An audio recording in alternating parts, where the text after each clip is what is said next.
तो लीजिए प्यारे विद्यार्थियों, आप सबके लिए लेकर आ चुका हूं 3 नवंबर को होने वाला कक्षा 9वीं का अर्धवार्षिक परीक्षा का सामाजिक विज्ञान विषय का पूरा पेपर और इसका पूरा सॉल्यूशन। जी हाँ प्यारे विद्यार्थियों, हमारे पास में आ चुका है आपका कक्षा 9वीं अर्धवार्षिक परीक्षा 2025-26 के लिए आपका सामाजिक विज्ञान विषय का पूरा पेपर और इसका पूरा सॉल्यूशन। तो चलो प्यारे बच्चों, जल्दी से अपन वीडियो में आगे बढ़ते हैं, देखते हो समझते कि कक्षा 9वीं अर्धवार्षिक परीक्षा 2025-26 के लिए सामाजिक विज्ञान विषय का पेपर आपका परीक्षाओं में कैसा आएगा। तो देखिएगा प्यारे विद्यार्थियों, इस प्रकार का पेपर आपको परीक्षाओं में देखने को मिलेगा, जैसा कि मैं आपको यहाँ पर बताने वाला हूँ। इस प्रकार से क्वेश्चन आपके पेपर में परीक्षाओं में पूछे जाएंगे, आप लोग अच्छे से इसको देख कर जाना। देख सकते हो कक्षा 9वीं अर्धवार्षिक परीक्षा 2025-26 के लिए सामाजिक विज्ञान विषय का पेपर है। जैसा पेपर प्यारे बच्चों मैं आपको बताऊंगा ना, ठीक वैसा का वैसे क्वेश्चन पेपर आपका परीक्षाओं में आएगा, तो आप लोग अच्छे से इसको देख कर जाना। देखो प्यारे बच्चों, जैसे आपके हाथ में पेपर आता ना, तो सबसे पहले यहाँ पर आपको अपने रोल नंबर लिख देने हैं। देखो सामाजिक विज्ञान का पूरा पेपर है, जिसमें टोटली आपसे 23 क्वेश्चन पूछे जाएंगे और 75 अंकों का पूरा पेपर होगा। अब आइए जानते हैं कि आपका कक्षा 9 का सामाजिक विज्ञान विषय का पेपर कैसा आएगा।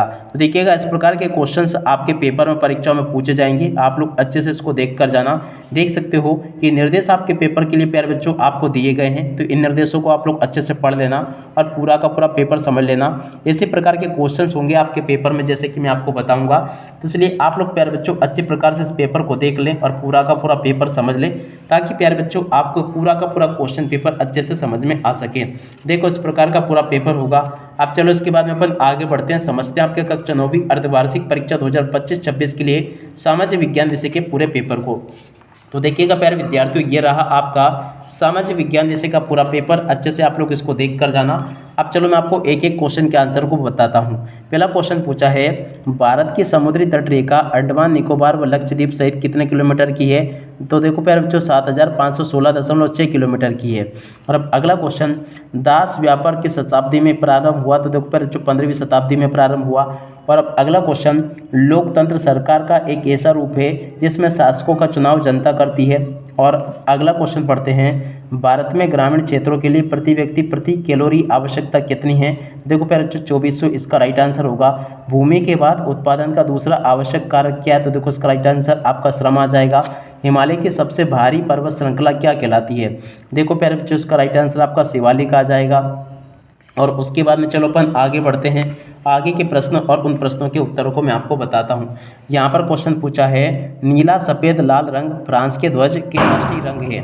और अब अगला क्वेश्चन, पूर्वी घाट का सर्वोच्च शिखर क्या कहलाता है। महेंद्रगिरी कहलाता है। और अब अगला क्वेश्चन, भारतीय संविधान की प्रारूप समिति के अध्यक्ष कौन है। डॉक्टर अंबेडकर है।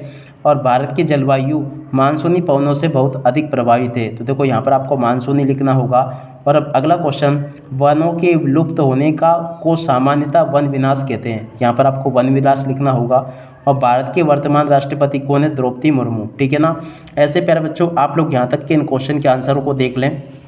और उसके बाद में देखो यहाँ पर आपके पेपर में जोड़ी पूछी जाएगी। तो देखो जोड़ी का मिलान कैसे करोगे।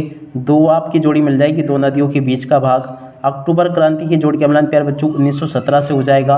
रॉबर्ट मुगाबे की जोड़ी का मिलान प्यारे बच्चों जिम्बाब्वे से हो जाएगा। राष्ट्रीय मतदाता दिवस की जोड़ी का मिलान प्यारे बच्चों 25 जनवरी से हो जाएगा। शीतकालीन वर्षा की जोड़ी का मिलान प्यारे बच्चों महावट से कर लेना है।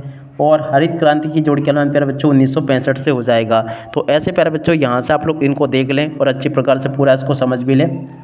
अब इसके बाद में चलो अपन आगे बढ़ते हैं, आगे के सभी क्वेश्चन और उन क्वेश्चन के आंसर मैं आपको बताता हूँ। देखो प्यारे बच्चों आगे आपके पेपर में क्वेश्चन ऐसे पूछे जाएंगे। प्रश्न नंबर 4 में पूछे सत्य असत्य। सत्य असत्य में पहला क्वेश्चन, भारतीय संघ राज्य का सबसे दक्षिणतम बिंदु इंदिरा बिंदु है। सत्य होगा। सिंधु नदी विश्व की सबसे लंबी नदी है। असत्य होगा। सरोजनी नायडू उत्तर प्रदेश की प्रथम राज्यपाल थी। सत्य होगा। डाइट्रिच बैंडिस को भारत का पहला वन महानिदेशक नियुक्त किया गया। ये भी प्यारे बच्चों आपका सत्य होगा। यंग इंडिया पंडित जवाहरलाल नेहरू की पत्रिका का नाम है। असत्य होगा। थार के मरुस्थल के दिन का तापमान 15 डिग्री सेल्सियस तथा रात का तापमान 50 डिग्री सेल्सियस तक पहुंच जाता है। असत्य होगा, ठीक है ना। तो देखो प्यारे बच्चों यहाँ से आप लोग इसको देख लें और पूरा का पूरा इस प्रकार से आप लोग समझ लेना इसको। और उसके बाद में देखो आगे बढ़ते हैं, यहाँ पर क्वेश्चन दे रखे हैं, एक वाक्य में उत्तर दीजिए। तो चलो मैं आपको एक वाक्य में उत्तर बता देता हूँ। पहला क्वेश्चन पूछा है, भारतीय मरुस्थल की महत्वपूर्ण नदी कौन सी है। तो देखो यहाँ से आपको लिखना होगा लूनी नदी। पृथ्वी पर कितने प्रतिशत स्वच्छ जल उपलब्ध है। तो देखो 3%। हिटलर की पार्टी के लोगों को क्या कहा जाता था। तो देखो यहाँ से आपको लिखना होगा नाजीवादी। 2015 तक किस देश में औरतों को वोट देने का अधिकार नहीं था? देखो यहाँ से आपको लिखना होगा सऊदी अरब में। और लोकसभा को अन्य किस नाम से जाना जाता है? तो देखो यहाँ से आपको लिखना होगा निम्न सदन। और परंपरागत बीजों की तुलना में किन बीजों का द्वारा अनाज का उत्पादन ज़्यादा होता है? तो देखो यहाँ से आपको लिखना होगा HYV बीजों के द्वारा। ठीक है, तो यहाँ तक के इन क्वेश्चन के उत्तर मैंने आपको बता दिए, आगे इनको आप लोग देख लेना। इसके बाद में चलो अपन आगे बढ़ते हैं, इन प्रश्नों को देखते हैं। प्रश्न नंबर 6 में प्यारे बच्चों आपसे जो क्वेश्चन पूछा है इसको आप लोग अच्छे से देख कर जाना। प्रश्न नंबर 6 में क्वेश्चन दे रखा है, सन 1947 से पूर्व भारत में कौन से 2 प्रकार के राज्य थे? नाम लिखिए। देखो प्यारे बच्चों इस क्वेश्चन के उत्तर को यहाँ से देख लो, ये लिखा है इस क्वेश्चन का उत्तर, और उसके अतवाले क्वेश्चन का उत्तर ये दे रखा है। प्रश्न नंबर 7 में प्यारे बच्चों क्वेश्चन पूछा, जीविका संकट का क्या अर्थ है? देखो प्यारे बच्चों इस क्वेश्चन का उत्तर यहाँ से लिख कर जाना, और इसके अतवाले क्वेश्चन का उत्तर ये लिखा है। ठीक है, और अब अगला क्वेश्चन पढ़ते हैं। प्रश्न नंबर 8, प्रवाल किसे कहते हैं? ये मुख्यतः कितने प्रकार के होते हैं?